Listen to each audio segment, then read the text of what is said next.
David Cameron said he was returning to the front benches because he believes in public service as he began his first day in office as Foreign Secretary, the most surprising appointment in the Prime Minister's widespread government reshuffle.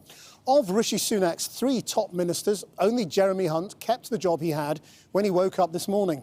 Suella Braverman was sacked as Home Secretary, replaced by the now former Foreign Secretary James Cleverly, thus creating the vacancy that's been filled by David, now Lord Cameron. Other cabinet posts were also filled with new or reshuffled faces, with Victoria Atkins, now the Health Secretary, moving Steve Barclay to Environment Secretary and Laura Trott taking over as Chief Secretary to the Treasury.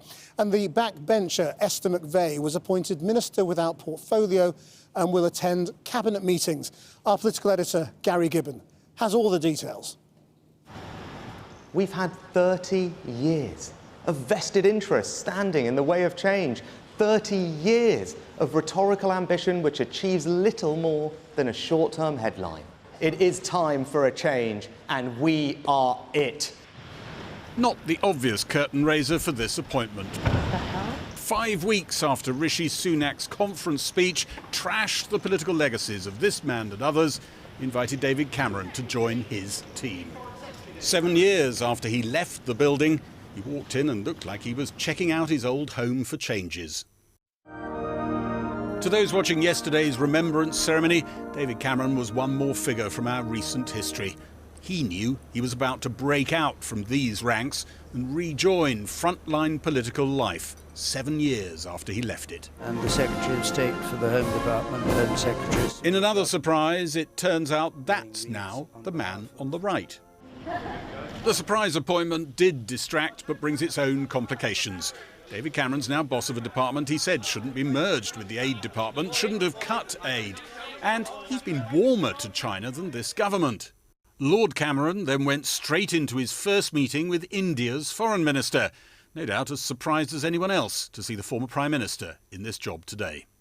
I hope that 6 years as Prime Minister, 11 years leading the Conservative Party gives me some useful experience and contacts and relationships and knowledge that I can help the Prime Minister to make sure we build our alliances, we build partnerships with our friends, we deter our enemies, and we keep our country strong. That's why I'm doing the job, and I'm delighted to accept. Dex Greenhill, Dex, where are you? Give us a wave. David Cameron's post-number 10 career included a spell lobbying old contacts in government to make or break businesses on behalf of Lex Greensil's finance company.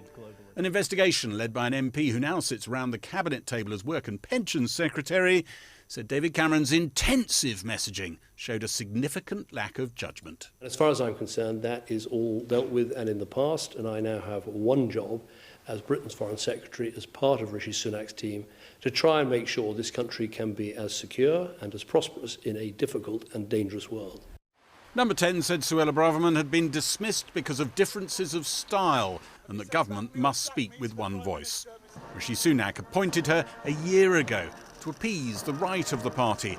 Today they started a series of unhappy meetings, while others gloat. I think it's a good day for the Conservative Party. There is no way you can persuade me to look glum today. We've had a period of glumness for your colleagues look very glum. That's fine. It's their turn to be glum. I've been glum for the past couple of weeks. I really have. Would you like to thank Suella Braverman for her public service? Suella Braverman is no longer the Home Secretary. The Prime Minister made absolutely the right decision in removing her. Hey, listen, you've had a lot on your plate, even if it was a chocolate orange. Esther McVey, here seen in a GB News interview with Boris Johnson, will attend Cabinet as common sense czar in a gesture to the party's right. Dame Andrea Jenkins became the first Tory MP to openly call for a no-confidence vote in Rishi Sunak, accusing him of having conducted a purge of the centre-right from his cabinet. Well, I think it's very serious, and there could be a leadership challenge. I think letters are going in as a result of this. I know the New Conservatives are meeting in the Common Sense group. I think the ERG is meeting today as well. And I think there is a serious prospect of 54 letters coming together, no confidence letters in Rishi Sunak, and we could be into a leadership election. Now, where would that lead? Well, could Rishi win it? But I mean, it is possible that you can win it, but actually be so damaged, like with Theresa May and indeed with Boris Johnson, that actually change does happen anyway. Are you happy with your new role, Mr. Barclay? Steve Barclay was told today he is no longer the Health Secretary, demoted to Environment and Rural Affairs. Do you see it as a promotion, sideways step? I'm very much looking forward to it. Thanks very much. And any thoughts on David Cameron returning? I think it's a very exciting appointment. The Speaker said he would be investigating how MPs could hold a Foreign Secretary sitting in the House of Lords to account. The new-look cabinet has infuriated some on the right, but Rishi Sunak's calculation is they don't have the numbers to disrupt political life, and the Conservative Party's appetite for full-scale rebellion must have, surely, run out. And Gary's with me now. So we have two prime ministers in the cabinet now. Which one's really running the country? Like two popes. I think one of the things that does always happen is that prime ministers turn into their own foreign secretaries anyway. So Rishi Sunak feels he's been doing a rather good job. You hear this from people close to him. He has a rather good opinion of his conduct of foreign policy. He didn't bring in David Cameron because he needed help on that front. He brought him in for all sorts of other reasons of presentation. And on that level, you've got to say it's got cut through. And it was, as has turned out to be, as some in Number 10 was saying last week to a Tory MP, without telling them what they had in store. They said, we've got this ace in our hand that will distract attention from Suella Braverman when we sack her. And lo and behold, it is a pretty giant decoy. But there are people on the right of the party incredibly unhappy about this. People on the centre, in the centre of the party, centre-left, whatever you want to call it, One Nation group, those sorts of people saying, well, at last they've heard us. They realise you can't go chasing after red wall votes. You should look after the blue wall. But, of course, that brings another wing of the party out saying that's a monstrous tactic because it's denying us the very coalition that brought us to power. Well, I mean, it was a reveal worthy of an entertainment show. But, I mean, is it going to drive some of those right-wingers off into the hands of Reform or a new wing of the Conservative Party that could split? Things are very fractious on the right of the party tonight, and you can sense that by the very fact there isn't. I would normally be waving an exchange of polite letters to you, or semi-polite letters between the person who's left the government and the Prime Minister. But there isn't that exchange with Suella Braverman, and people around her are already referring to her as the Queen over the water. And although there haven't been those polite letters or semi-polite letters, as we said in that report, there are letters, we think in plural, even though only one of them has gone public, going into the chairman of the 1922 committee demanding a vote of no confidence in the Prime Minister. Now, you need 53 of those letters to trigger a vote of no confidence. That will be extremely challenging. And to win that vote of no confidence, well, I've met right-wing MPs today who say they haven't got a chance of doing it. But having said all of that to me, that they're not sure they can get to 53, and even if they did, they couldn't win, they then said, but I might yet put one in. Let's see how the Supreme Court judgment goes on Wednesday. So, real destabilising moment, not as destabilising as Suella Braverman may be expected because of this giant decoy, but a lot of turmoil out there. Thanks, Gary. Well, earlier I spoke to the Transport Minister, Hugh Merriman, and I began by asking him, could he explain the political point of this reshuffle? Unity, making sure the Prime Minister's got the team that he wants in place, and everyone that's going to get their head down and deliver for him in their own portfolios, just their portfolios, and then deliver for the country and for the Prime Minister. I think he's put his stamp on who he wants in place. So what's the message of bringing David Cameron back? I mean, that's moved to the centre, isn't it? Experience. Also, for a lot of us that came in 2015 as MPs, like me, regard him as the man that really delivered for us. I think it's great to see him back. I think the country trusts him, sees him as a fair, reasonable person, and perhaps the sort of type of person that we want to see inside government. So, are you sure? I mean, isn't he also the man who sort of abandoned the country after his Brexit mistakes, and, was accused by people like Danny Dyer of sitting there with his trotters up, and, I mean, there was a lot of scorn for him, wasn't there? Well, look, at the time, obviously it was completely sort of febrile as the situation, but I look back on it and think that he was someone that just felt that he hadn't delivered and it wouldn't be right for him to carry on. So actually I look at that with sort of honour, dignity, and the type of person that I want to see in politics. He's got that in his core. And what about the Greensill allegations and controversy that surround him? I mean, is it okay? I mean, all those questions are going to have to be answered. Well, so that was the time when he was obviously outside of government. Yeah. Nigel Boardman was given the task of looking at what had happened there, and sort of no lobbying rules had been broken. But I think, what is Esther McVeigh's job, this sort of new Minister for Common Sense? yes, well, I think you were the one that's actually told me about this. It's fast changing news. So I think it's an attempt. Was that something that was really needed? Well, it's something that perhaps connects us with the grassroots. I used to work for Esther when she was at the Department for Work and Pensions, so she's got the ability to connect, and in that regard, she'll have an important role to play.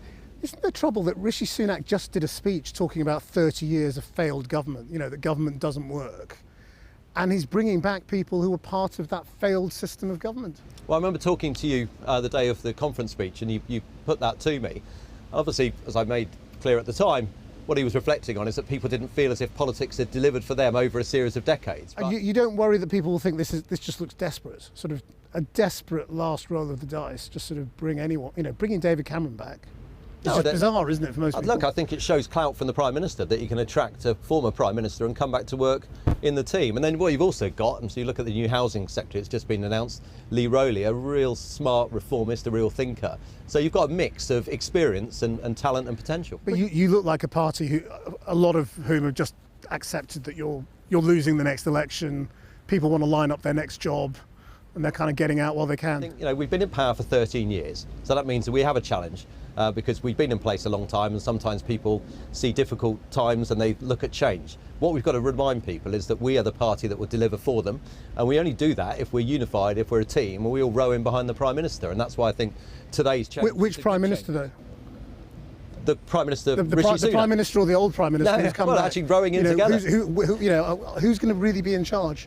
Well, of course, Rishi Sunak is in charge. He's the Prime Minister. Are you sure? I mean, do you remember Spitting Image? This is going to be like David Steele and David Owen, isn't it? No, I don't believe so at all. In which sort of little Rishi Sunak is going to be sort of looking up to David Cameron, who's going to be running the country. Look, I think it's always great to have experience at your side, and David Cameron offers a lot of that, and that's going to be invaluable. But the reality is, the Prime Minister, whilst he was Chancellor, whilst he was taking us through the economic shocks of COVID, has sort of created his own legacy in terms of experience. And do you think this makes more or less likely that the Conservative Party will split and lose people either to reform or this new Conservatives that Suella Braverman's likely to lead? I don't believe that will be the case because, as a party, we've always been a successful party. We've always made sure that we can win elections. We've been hugely successful at that, and we will pull ourselves into the right place. So you don't want them to go because they're not really your kinds of Conservatives, are they? Look, the Conservative Party has always been a broad church, Christian, and that's always been the case. Hugh Merriman, thank you very much. Thanks, Christian.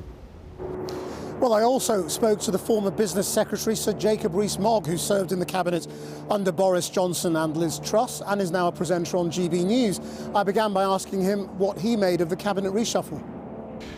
Well, I think getting rid of Suella is a mistake because Suella had become very clearly identified in the public mind as somebody who wanted to deal with the immigration problem and somebody who was tough on law and order. And the government now looks as if it isn't so interested in the immigration problem and isn't so tough on law and order. I therefore think that is an error for a Conservative government. Overall, though, this feels like a government tacking very firmly to the centre in the sort of Cameroon history. You happy with that? Well, I think it's very interesting bringing back David Cameron himself, and striking actually, because as you saw him go into Downing Street, David Cameron looks very prime ministerial, doesn't he? Yeah. And if I were the Prime Minister, I'd be worried about being overshadowed on the world stage. David Cameron may be the person people want to talk to rather than the Prime Minister. So that's an interesting and in some ways a brave move to put somebody in who has been Prime Minister before. And of course in our history, people have gone back to being Prime Minister again. So it'll make Rishi Sunak look weak, not in control. I think who's the real Prime Minister? Who's the real Prime Minister? Yes. I mean, I think David Cameron looks a very strong Prime Ministerial figure in the interviews he's done today. He's very good at the communication side of politics. That was one of his great strengths as Prime Minister. But you don't like his politics, do you? I mean, are you happy with the political direction of this reshuffle? Well, I think the political direction of this reshuffle is an error. That if you look at what people voted for in 2019, they voted for a party, actually right the way back to 2010, that would deal with migration and be tough on law and order. That's what Suella was doing, and the Prime Minister sacked her for following government policy. Now, she may have been infelicitous in some of the phrases she used, but that is, I think, the message that people will get. And do you think it therefore makes it even less likely that the Conservative Party will win the next election? I haven't spoken to a Conservative Member of Parliament today who is optimistic about our prospects. You've recently made a speech talking about 30 years of failed government. Of which 6 years of actually rather good government. was by David Cameron.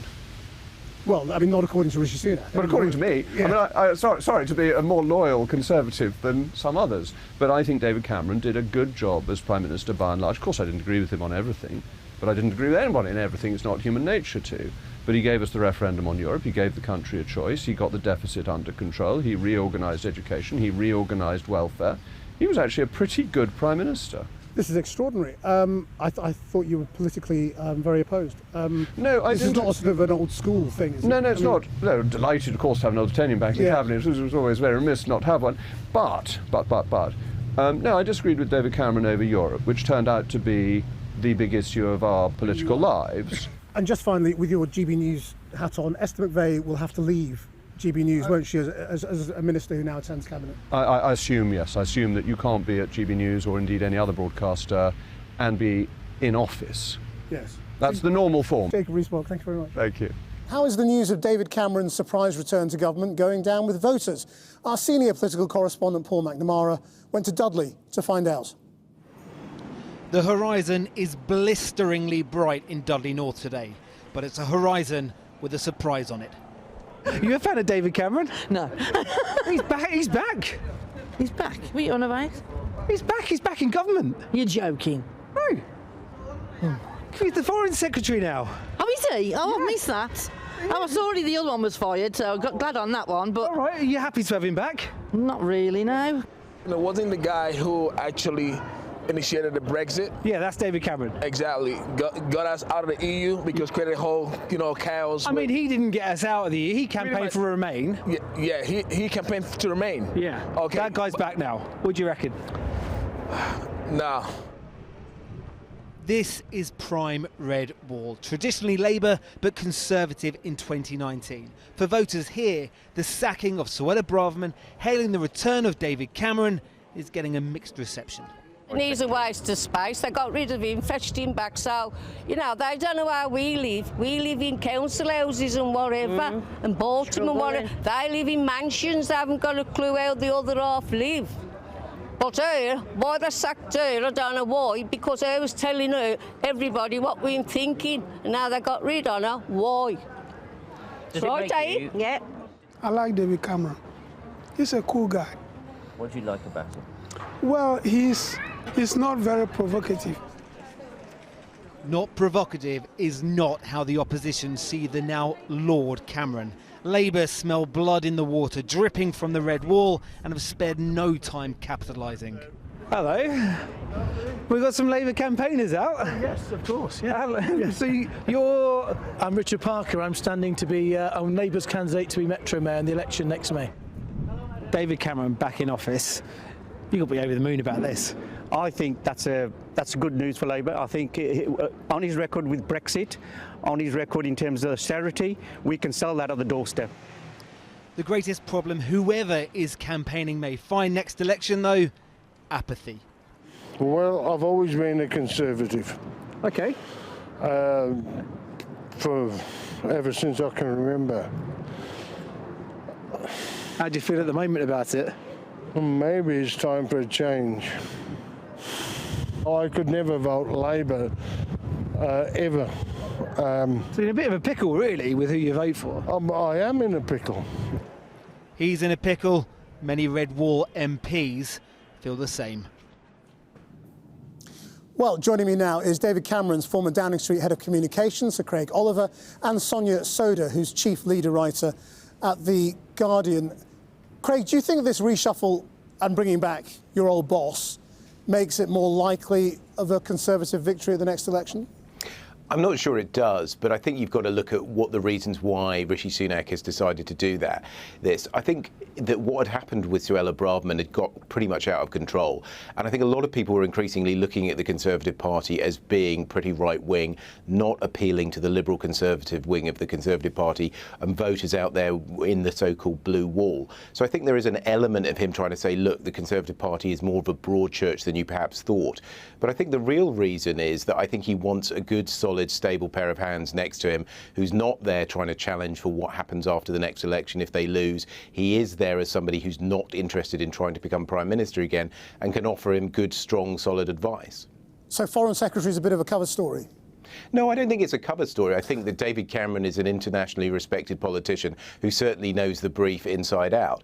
What I do think that Rishi Sunak will also see as a bonus of this is he's got somebody who's been Prime Minister for 6 years, who understands the job and can privately offer him advice. When William Hague was Foreign Secretary for David Cameron, he'd been leader of the Conservative Party, he had no ambitions on that front at all, and was able to come into his office, shut the door and act as a conciliary. So I think he sees it as a good Foreign Secretary and a good conciliary. Sonia Soda, I mean, is it like Peter Mandelson coming back to help Gordon Brown? Yes, I mean, I think there are similarities there. I think Craig is right. You know, it's very rare that cabinet reshuffles transform the way that voters see a government, and I don't think that's going to happen in this instance.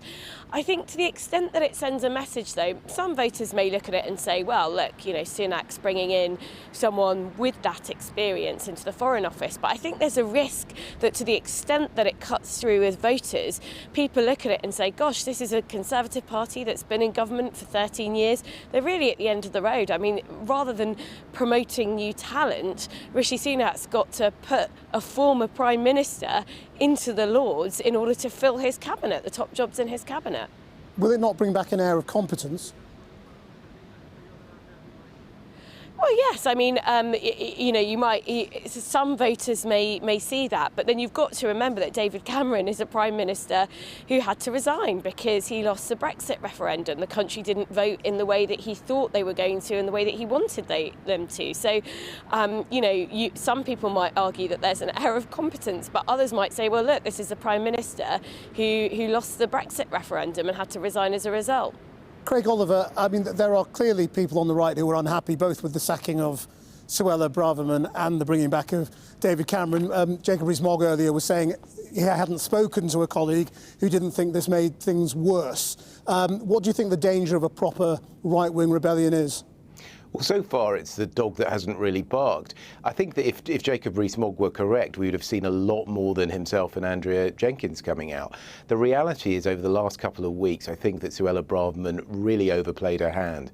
A lot of people felt very uncomfortable about the disgraceful comments that she made about homeless people. A lot of people felt very uncomfortable that she wasn't appearing to be responsible Home Secretary in terms of making sure that she was protecting the Commissioner, making sure that she wasn't stoking up the situation around the marches at the weekend. So I really think that a lot of people, even those on the right of the Conservative Party, felt they may have agreed with some of the things that she was thinking or the vibe that she was attempting to give off, but actually she did it in a very cack-handed way.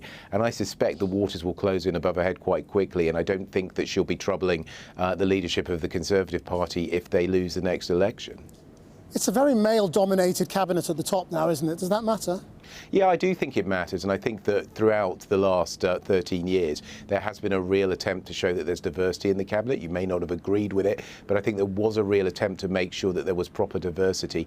I think that it's not a great look, but I think Rishi Sunak will have taken that into account and thought, look, if I've got the chance to get somebody like David Cameron in, who is a strong, solid pair of hands, who also appeals to moderate Conservatives, then I think that that's a net positive. But you're right, it's not without its downsides, and I think a lack of diversity is one of them.